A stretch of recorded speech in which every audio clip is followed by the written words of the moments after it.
Hi guys, welcome to my channel. Paneer biryani ఎలా prepare చేసుకోవాలో చూద్దాం. ముందుగా కడుక్కున్న బియ్యంలో వాటర్ పోసుకొని అందులో కొద్దిగా ఆయిల్, ఆకు, ఇంకేమైనా మసాలా దినుసులు అన్నీ వేసుకొని ఎసరు పెట్టుకోవాలి. 70% ఉడికేంత వరకు ఉంచుకోవాలి. తర్వాత పన్నీర్ని తీసుకొని పెద్ద పెద్ద ముక్కలుగా కట్ చేసుకొని పక్కకు పెట్టుకోవాలి. తర్వాత ఒక కడాయి పెట్టుకొని అందులో ఆయిల్ వేసుకొని కట్ చేసి పెట్టుకున్న పన్నీర్ ముక్కలను అయితే వేసుకోవాలి. కొద్దిగా పసుపు, ఉప్పు పైనుంచి వేసుకొని కొద్దిగా ఫ్రై అయ్యేంత వరకు ఉంచుకోవాలి. తర్వాత తీసేసి పక్కకు పెట్టుకొని అందులో కొన్ని ఉల్లిపాయలు వేసుకొని పచ్చివాసన పోయేంత వరకు వేపుకొని కొద్దిగా కరివేపాకు వేసుకోవాలి. తర్వాత 2-3 పచ్చిమిర్చీలు వేసుకొని పచ్చివాసన పోయేంత వరకు వేపుకోవాలి.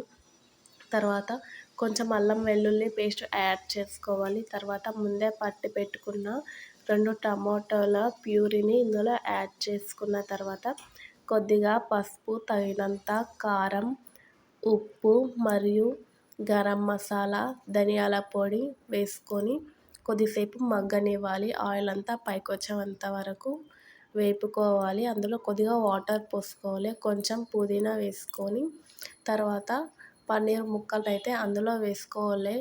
70% ఉడికిన రైస్ని మొత్తాన్ని ఇందులో వేసుకొని ఒక 10 మినిట్స్ దమ్ పెట్టుకుంటే అయిపోయే పన్నీర్ బిర్యానీ రెడీ. పైనుంచి కొంచెం కొత్తిమీర, పుదీనా వేసుకుంటే టేస్టీగా పన్నీర్ బిర్యానీ అయితే రెడీ అయిపోయింది.